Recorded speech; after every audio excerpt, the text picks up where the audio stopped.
ইমাম শাফির নাম মুহাম্মদ, 22 বছর বয়সে হজে গেছেন।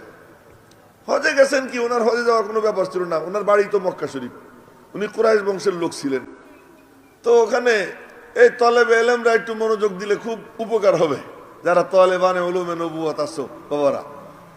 উনি ওই হজে গেছেন, তো হাঁটাহাঁটি করতেছেন, এক বুড়া, এমন বুড়া আপনি না, ওই বুড়া বসে বসে খাইতেছে।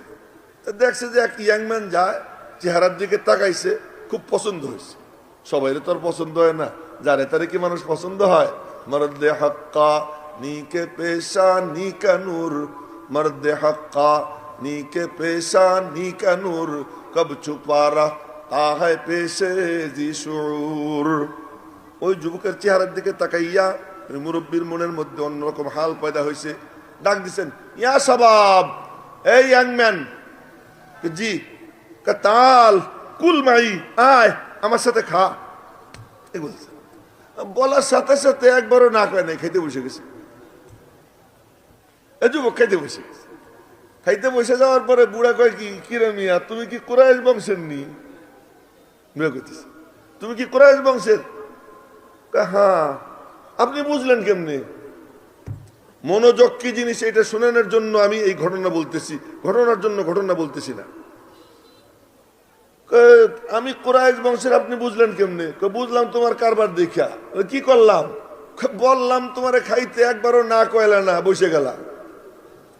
কুরাইশ বংশের লোক এমন সাদা সিধা হয়, এই কারণে বুঝলাম তুমি কুরাইশ। এখন ইমাম শাফি জিজ্ঞেস করতেছেন, মুরব্বী আপনার বাড়ি কোথায়? মদিনায়। যখন বলছে মদিনা, দিল নাইচে উঠছে। মদিনা। बीमारे मोहम्मद को दवा दो न दुआ दो,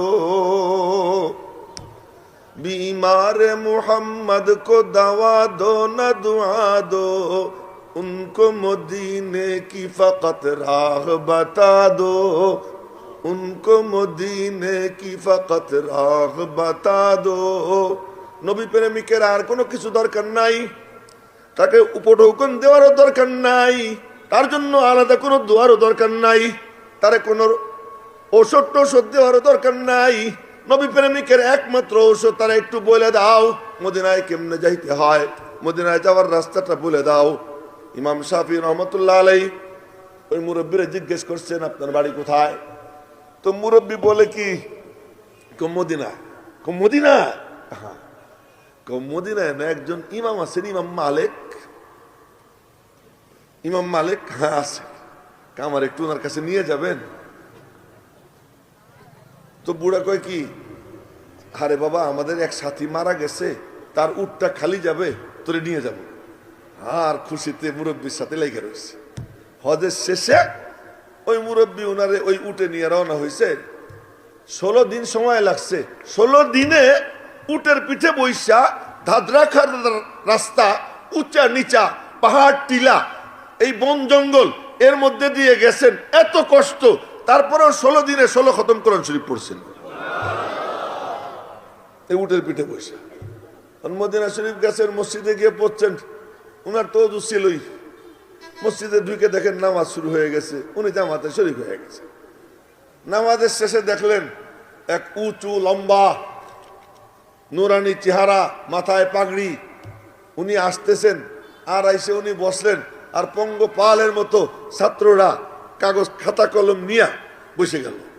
আর উনি হাদিস লেখানো শুরু করলেন।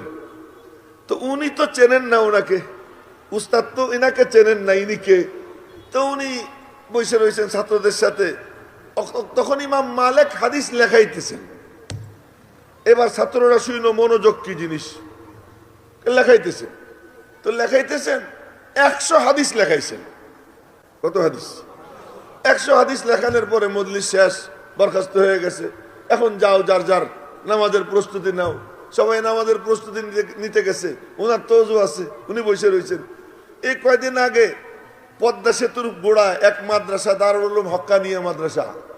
তো সেখানে আমি বয়ান করতে গেছি মাগরিবের পরে। আমার বয়ান, আমি অনেক দূরে ছিলাম, ওই ভোলার থেকে আসছি। তো মাগরিবের পরে বয়ান করব। তো এক লোক আমারে ধরে বলতেছে কি, বয়স হয়ে গেছে প্রায় 55-60 আমারে বলতেছে, হুজুর আমি অপেক্ষা আছি আপনার বয়ান শুনে যাব। তা আমি সেই সকালে অজু করে আসছি, এখনো আমার অজু আছে। এমনও কিছু লোক থাকে, এমনও কিছু লোক থাকে। তো ইমাম শাফি ওনার অজু ছিল, উনি বসে রয়েছে, বাকি সব গেছে অজু করতে। তো সবাই যখন লেখে তো উনি করছেন কি, একটা খড়ি পাইছেন, খড়ি টড়ি, এটা দিয়ে উনি ওনার হাতের উপরে লিখতেছেন। ওনার কাছে কাগজ কলম কিচ্ছু নাই, হাতের উপরে দাগাইতেছে। সবাই যখন অজু করতে চলে গেছে, ইমাম মালিক ডাক দিলেন, ইয়া শাবাব তাআল, এই যুবক এদিকে আয়।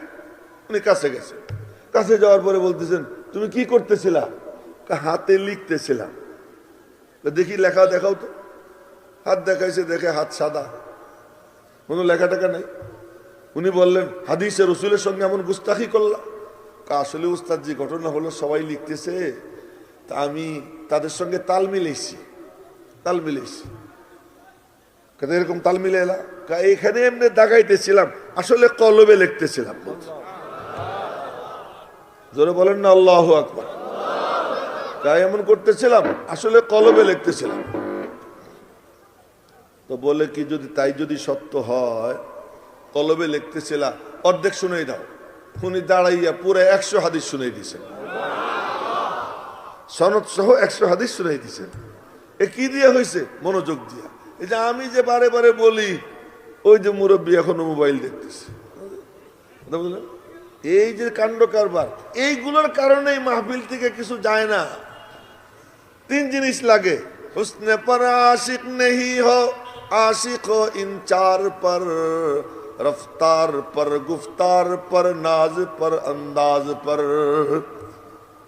কলবের হাল কি মালিক দেখেন, কে মনের দিলের কান দিয়ে শুনে, এটা মালিক দেখেন। এজন্য আপনাদেরকে বলতেছি, সবাই একটু মনোযোগী হয়ে শুনেন। তো বলতেছিলাম, কেউ যদি ওই জল্পনা কল্পনা নিয়ে একবার বলে সুবহানাল্লাহ, কোন জল্পনা কল্পনা? ওরে বাপরে বাপ, এত বিশাল আসমান। এই শোনেন, তরতিবটা শোনেন, এই 7 আসমান, 7 আসমানের উপরে সেক্রেটারিয়েট অফিসের উপরে গিয়ে সীমান্তের বড়ই গাছ, ওই সীমান্তের বড়ই গাছকে কেন্দ্র করে 8টা জান্নাত।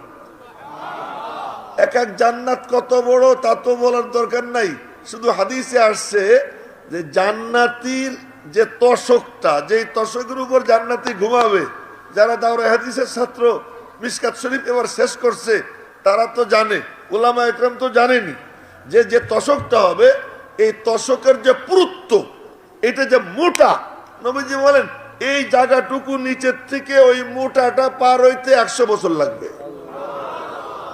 সুবহানাল্লাহ, একটু জোরে কয় না সুবহানাল্লাহ। এই হলো অবস্থা। তো সেই জান্নাত কত বড়, এমন বড় বড় এক জান্নাতীর একটা তশক যদি এত বড় হয়, ওই জান্নাতটা কত বড়, এমন এমন এক এক জান্নাতি। তো ওখানে এই তলেবে এলেমরা একটু মনোযোগ দিলে খুব উপকার হবে, যারা তলেবানে উলুমে নবুয়াত আছে বাবারা। উনি ওই হজে গেছেন, হাঁটাহাঁটি করতেছেন, এক বুড়া, এমন বুড়া, আপনি না, ওই বুড়া বসে বসে খাইতেছে। দেখছে যে এক ইয়াংম্যান যায়, চেহারার দিকে তাকাইছে, খুব পছন্দ হয়েছে। সবাই তো আর পছন্দ হয় না, যারে তারে কি মানুষ পছন্দ হয়? মর্দে হাক্কা নীকে পেশা নীকা নূর, মর্দে হাক্কা নীকে পেশা নীকা নূর, কব ছুপারা তা হয় পেশে জি শুর। ওই যুবকের চেহারার দিকে তাকাইয়া মুরব্বীর মনের মধ্যে অন্যরকম হাল পয়দা হয়েছে। ডাক দিচ্ছেন, ইয়া শাবাব, হে ইয়াংম্যান, জি কাতাল কুল মাই, আয় আমার সাথে খা। বলার সাথে সাথে একবারও না করে নাই, খেতে বসে গেছে। এই যুবক খাইতে বসে গেছে। খাইতে বসে যাওয়ার পরে বুড়া কয়, কি কিরে মিয়া, তুমি কি কুরাইশ বংশের নি? তুমি কি কুরাইশ বংশের? হ্যাঁ। আপনি বুঝলেন কেমনে? মনোযোগ কি জিনিস এটা শুনানোর জন্য আমি এই ঘটনা বলতেছি, ঘটনার জন্য ঘটনা বলতেছি না। আমি কুরাইশ বংশের, আপনি বুঝলেন কেমনে? বুঝলাম তোমার কারবার দেখা। কি করলাম? বললাম তোমারে খাইতে, একবারও না কইলা না, বসে গেলাম। কুরাইশ বংশের লোক এমন সাদা সিধা হয়, এই কারণে বুঝলাম তুমি কুরাইশ। এখন ইমাম সাহেব জিজ্ঞেস করতেছেন, মুরব্বী আপনার বাড়ি কোথায়? মদিনায়। যখন বলছে মদিনা, দিল নাইচে উঠছে। মদিনা। बीमार मोहम्मद को दवा दो न दुआ दो, बीमार मोहम्मद को दवा दो न दुआ दो, उनको मदीने की फकत राह बता दो, उनको मदीने की फकत राह बता दो। নবী প্রেমিকের আর কোনো কিছু দরকার নাই, তাকে উপঢৌকন দেওয়ারও দরকার নাই, তার জন্য আলাদা কোনো দোয়ারও দরকার নাই, তার কোনো ঔষধ টৌষধ দেওয়ারও দরকার নাই। নবী প্রেমিকের একমাত্র ঔষধ তারা একটু বলে দাও মদিনায় কেমনে যাইতে হয়, মদিনায় যাওয়ার রাস্তাটা বলে দাও। ইমাম শাফি রহমতুল্লাহ আলাইহি ওই মুরব্বিরে জিজ্ঞেস করছেন আপনার বাড়ি কোথায়? তো মুরব্বি বলে কি, মদিনা। মদিনা? মদিনায় না, একজন ইমাম আছেন, ইমাম মালিক। ইমাম মালিক? হ্যাঁ আছে। আমার একটু ওনার কাছে নিয়ে যাবেন? তো বুড়া কয় কি, আরে বাবা আমাদের এক সাথী মারা গেছে, তার উটটা খালি যাবে, তোরে নিয়ে যাবো। আর খুশিতে মুরব্বীর সাথে লেগে রয়েছে। হজের শেষে ওই মুরব্বী ওনারে ওই উটে নিয়ে রওনা হয়েছে। 16 দিন সময় লাগছে। 16 দিনে উটের পিঠে বৈশা ধাদরা খার রাস্তা, উঁচা নিচা, পাহাড় টিলা, এই বন জঙ্গল এর মধ্যে দিয়ে গেছেন, এত কষ্ট, তারপরে 16 দিনে 16 খতম কোরআন শরীফ পড়ছেন উটের পিঠে বৈশা। মদিনা শরীফ গেছেন, মসজিদে গিয়ে পড়ছেন, ওনার তো ওযু ছিলই। মসজিদে ঢুকে দেখেন নামাজ শুরু হয়ে গেছে, উনি জামাতে শরীক হয়ে গেছে। নামাজের শেষে দেখলেন এক উঁচু লম্বা নুরানি চেহারা, মাথায় পাগড়ি, উনি আসতেছেন। আর আইসে উনি বসলেন, আর পঙ্গপালের মতো ছাত্ররা কাগজ খাতা কলম নিয়ে বসে গেল। আর উনি হাদিস লেখানো শুরু করলেন। তো উনি তো চেনেন না ওনাকে, উস্তাদ তো ইনাকে চেনেন না, ইনিকে। তো উনি বসে রয়েছেন ছাত্রদের সাথে। তখন ইমাম মালিক হাদিস লেখাইতেছেন। এবার ছাত্ররা শুনো মনোযোগ কি জিনিস, লেখাইতেছে। তো লেখাইতেছেন 100 হাদিস লেখাইছেন। কত হাদিস? 100 হাদিস লেখানোর পরে মজলিস শেষ, বরখাস্ত হয়ে গেছে। এখন যাও, যার যার নামাজের প্রস্তুতি নাও। সবাই নামাজের প্রস্তুতি নিতে গেছে। ওনার তো ওযু আছে, উনি বসে রয়েছেন। এই কয়েকদিন আগে পদ্মা সেতুর গোড়ায় এক মাদ্রাসা, দারুল উলুম হক্কানিয়া মাদ্রাসা। তো সেখানে আমি বয়ান করতে গেছি মাগরিবের পরে। আমার বয়ান, আমি অনেক দূরে ছিলাম, ওই ভোলার থেকে আসছি। তো মাগরিবের পরে বয়ান করব। তো এক লোক আমার ধরে বলতেছে কি, বয়স হয়ে গেছে প্রায় 55-60। আমার বলতেছে হুজুর আমি অপেক্ষা আছি, আপনার বয়ান শুনে যাব। তা আমি সেই সকালে উজু করে আসছি, এখনো আমার উজু আছে। এমনও কিছু লোক থাকে, এমনও কিছু লোক থাকে। তো ইমাম শাফি ওনার উজু ছিল, উনি বসে রয়েছে, বাকি সব গেছে উজু করতে। তো সবাই যখন লেখে, তো উনি করছেন কি, একটা খড়ি পাইছেন, খড়ি টড়ি, এটা দিয়ে উনি ওনার হাতের উপরে লিখতেছেন। ওনার কাছে কাগজ কলম কিচ্ছু নেই, হাতের উপরে দাগাইতেছে। সবাই যখন উজু করতে চলে গেছে, ইমাম মালিক ডাক দিলেন, ইয়া শাবাব তাআল, এই যুবক এদিকে আয়। উনি কাছে গেছেন। কাছে যাওয়ার পরে বলতেছেন, তুমি কি করতেছিলা? হাতে লিখতেছিলাম। দেখি লেখা দেখাও তো। হাত দেখাইছে, দেখে হাত সাদা, কোনো লেখা টাকা নেই। উনি বললেন, হাদিসে রাসূলের সঙ্গে এমন গুস্তাখি করলাম। আসলে উস্তাদ জি, ঘটনা হলো সবাই লিখতেছে, তা আমি তাদের সঙ্গে তাল মিলেছি। এরকম তাল মিলে এলাম, এখানে এমনি দাগাইতেছিলাম, আসলে কলমে লিখতেছিলাম। জোরে বলেন না আল্লাহু আকবার। তাই এমন করতেছিলাম, আসলে কলমে লিখতেছিলাম। তো বলে কি, যদি সত্য হয়, কলমে লিখতেছিলাম, অর্ধেক শুনাই দাও। উনি দাঁড়াইয়া পুরো 100 হাদিস শুনাই দিয়েছেন, সনদ সহ 100 হাদিস শুনাই দিয়েছেন। কি দিয়ে হয়েছে? মনোযোগ দিয়া। এই যে আমি যে বারে বারে বলি, ওই যে মুরব্বী এখনো মোবাইল দেখতেছে, এই যে কাণ্ড কারবার, এইগুলোর কারণে মাহফিল থেকে কিছু যায় না। 3 জিনিস লাগে, हुस्न पर आशिक नहीं हो, आशिक हो इन चार पर, रफ्तार पर, गुफ्तार पर, नाज पर, अंदाज पर। কলবের হাল কি মালিক দেখেন, কেমন দিলের কান দিয়ে শুনে এটা মালিক দেখেন।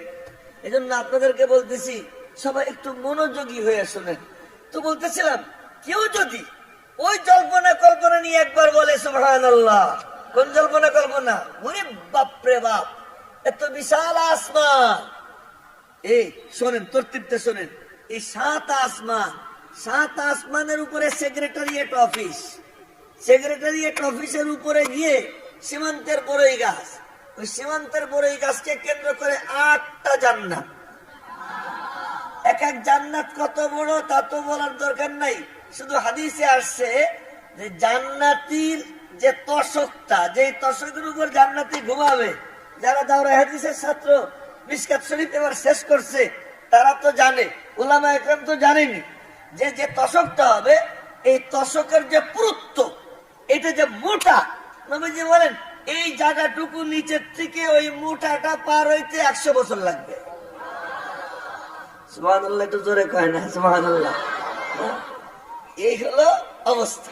তো সেই জান্নাত কত বড়, এমন বড় বড় এক জান্নাতির একটা তশক যদি এত বড় হয়, ওই জান্নাতটা কত বড়, এমন এমন এক এক জান্নাতি